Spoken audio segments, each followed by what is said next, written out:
Hey everybody, Dimitri here with Serg Supply. Welcome back to our full build series. Today we're installing some cabinets. Let's dig right in. Audio Jungle. Before I start making a mess in there, I want to quickly outline the hardware, the tools, and what we're going to use to get this thing moving. So if you're installing our cabinetry on a classic wall panel kit using factory holes for rivet nuts, you're going to want to grab these bad boys. They come with every single cabinet that we manufacture. If you're installing cabinets that aren't ours, get yourself some 1/4 2-inch screws, machine screws. You can do, we prefer pan head because then you don't need finish washers, but pan head with Phillips, or ideally if you can manage it, get like a hex head so that you can torque it down.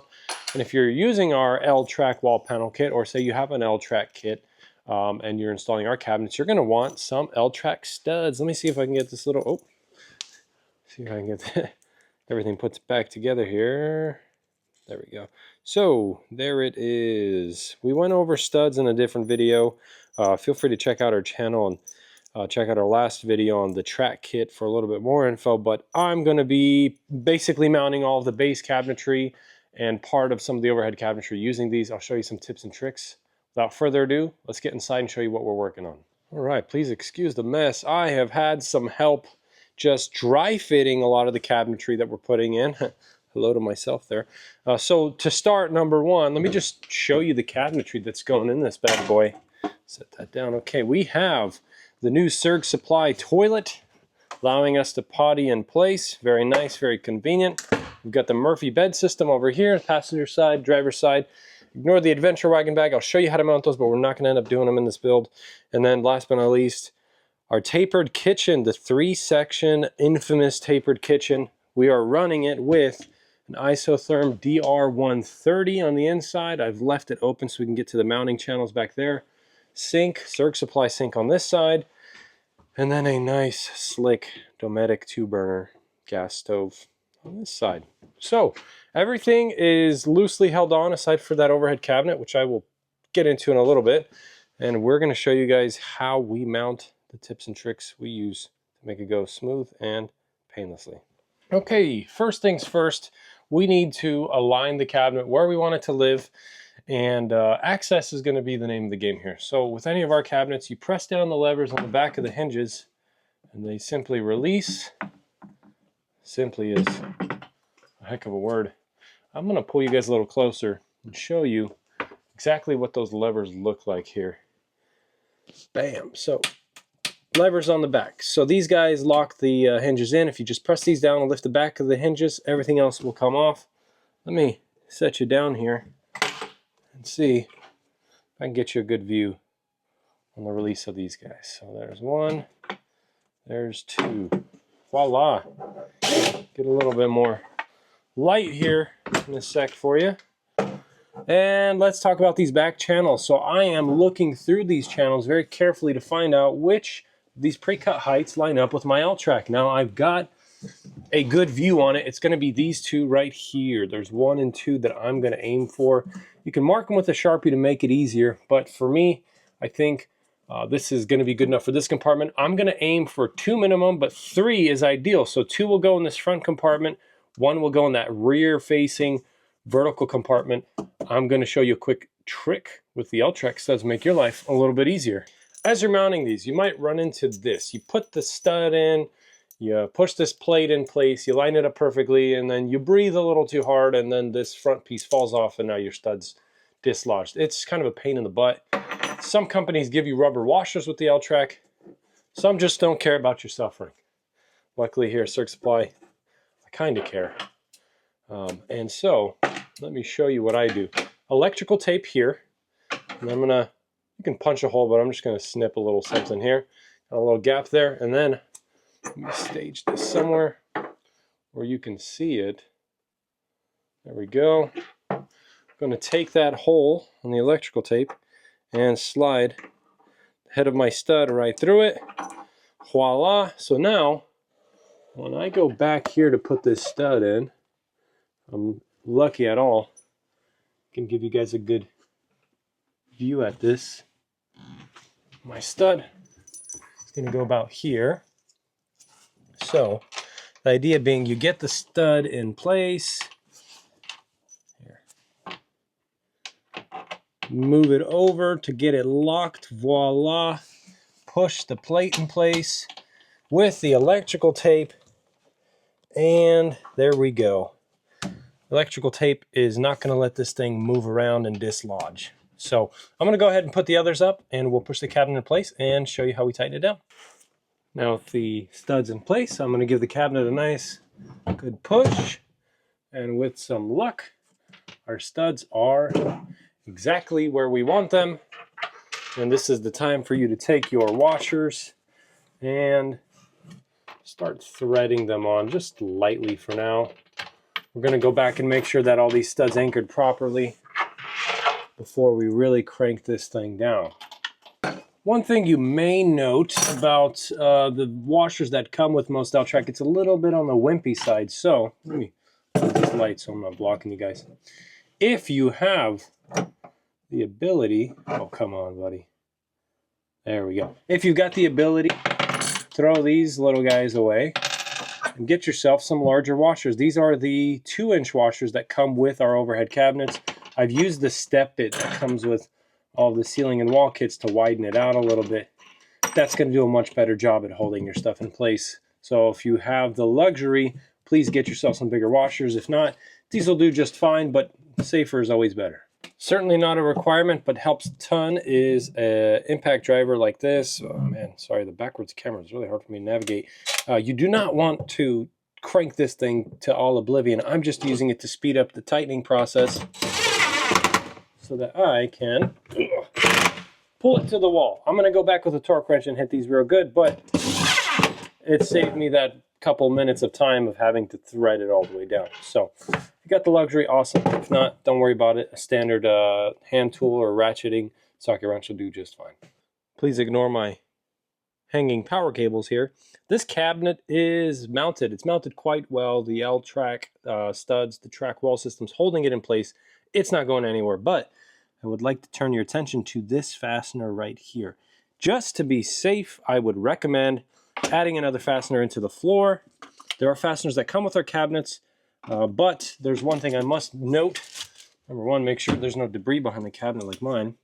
But also, if you have a heated floor, smart floor or something, just make sure you know what you're shooting into before you do it. We have our Serg Supply Adventure floor. I know it's just load-bearing birch under there, so I'm good to go, but you don't want to shoot into a water line and give yourself a really bad day, so just keep that in mind. Generally, for the bottom screws, we'll just do one on the front, one in the back. You can pepper as many as you like. The benefit of this is purely just in case of an accident. The extra prevention against shearing force on those wall L-Tracks will help. With the number of L-Track studs we put in place, being 3 on this cabinet, it's more than plenty in case of a collision of any kind. But especially if you're loading this cabinet full of heavy equipment, where on the other side you'll see with the power system enclosure, we're really going to go overboard when it comes to mounting both to the ground and to the wall on that one. Again, safer is always better than sorry, so do yourself a favor and go overboard on this part.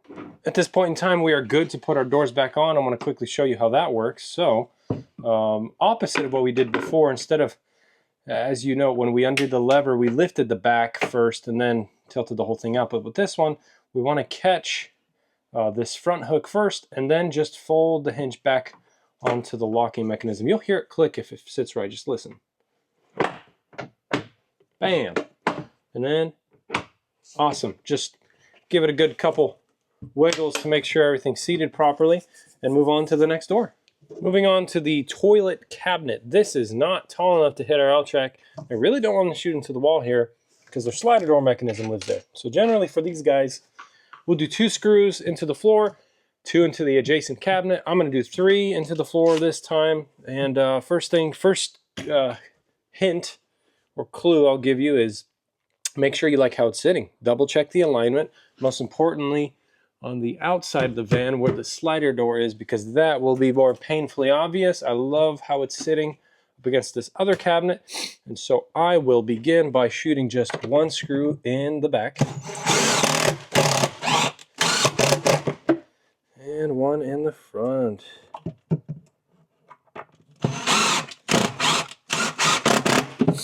Okay, if you're curious why you can see me going forward, reversing, and then back, the reason, little carpenter's trick, is this screw right here.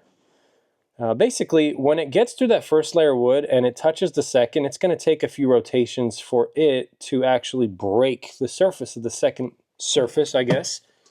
And those few rotations will allow that initial layer of bench to climb up the thread like a ladder, and so it creates a little bit of a gap here. So what I'm doing is I'm driving the screw till I penetrate both through the toileted box itself and the floor. I'm backing it out so that the cabinet drops and touches the floor again, and then with some downward pressure, I'm shooting it back in so that I can crush those two parts together. So if you're ever curious why you have gaps open up when you're shooting things together, that's why. It will become especially obvious when I do this screw into the side here. Let's hope I can actually break through this black hex. It's really tough first try, but let me get you guys up a little closer. I'll show you what I mean. Okay, I've put you guys a little closer here.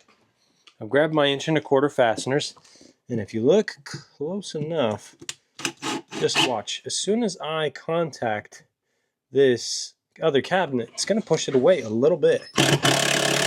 There it is. You saw that? We don't like that. So I'm going to back it up. And now with some pressure, I can pull them together. I know the difference is hard to see. It's only about 1/8 of an inch or so, but I promise you that 1/8 of an inch will drive you crazy in the long run. So you can use that trick if you'd like or not. The choice is really yours.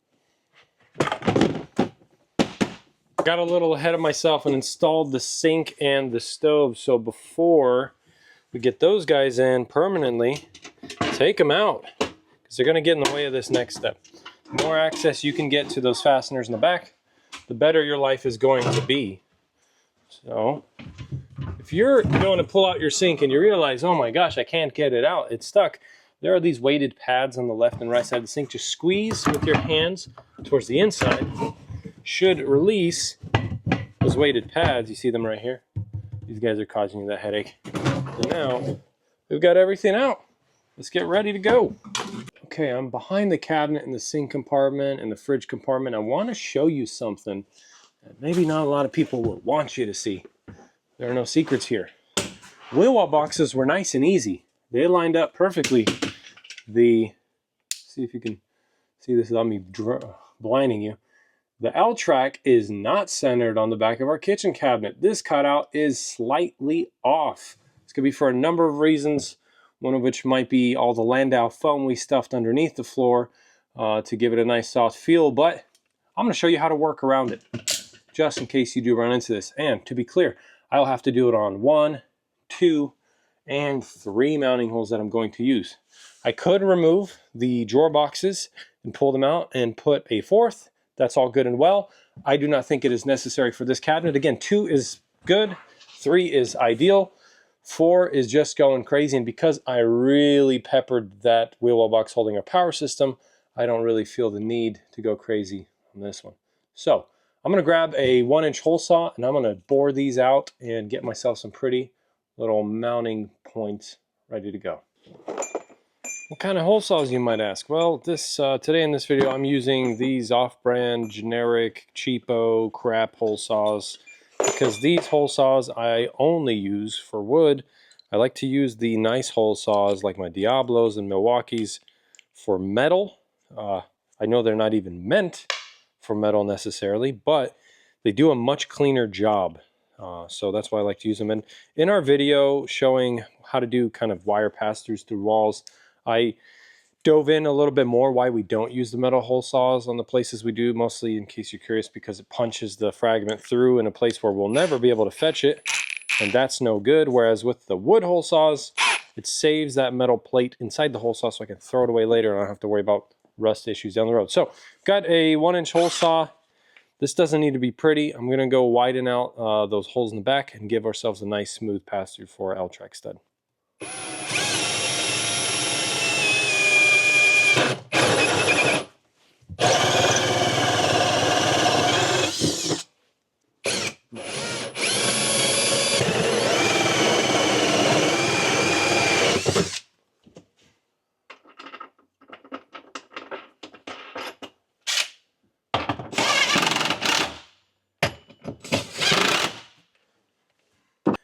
bam, just like with the other cabinets, L-track is going to do the job, but you wouldn't really hurt anything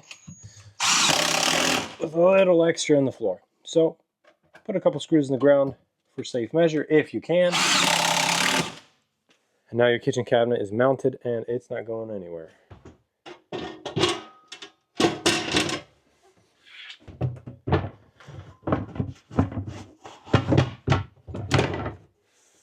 Okay, don't be in too much of a hurry to finish the sink out. We'll do a plumbing video later in the series, but the very last step will be siliconing this guy in. For now, just leave it as it is. You don't want to get too tangled up in this just yet. This overhead cabinet was mounted at the start of the video. There is already a video out showing how this happens, but I just wanted to show you what it looks like on the inside. Let's get you focused up. There we go. Same L-track studs holding on the back. This goes on our track kit, and then our factory holes up on the top, they usually hold our ceiling in place, are now holding the cabinet. So it's mounted quite nice there. I'm going to take, why don't I just do this live for you guys on video. Let me set you up in here real quick. Voila. Let me get you a little bit better lighting. Bear with me.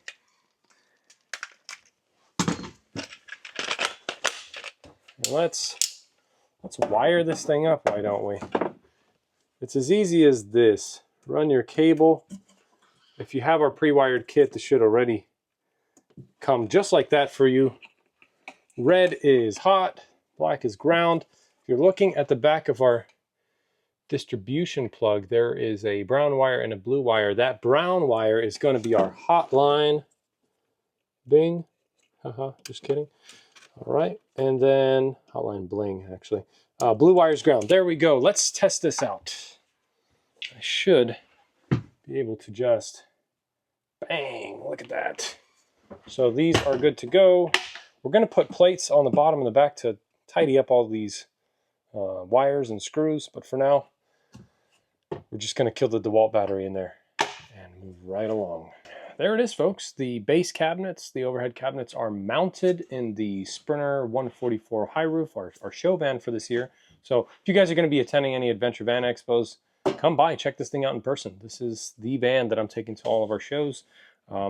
The actual mounting process wasn't too bad. There's a very important part left out, and that's actually lifting everything in. I've had help prior to filming this, putting everything in so that it's easy for me to shoot it in place.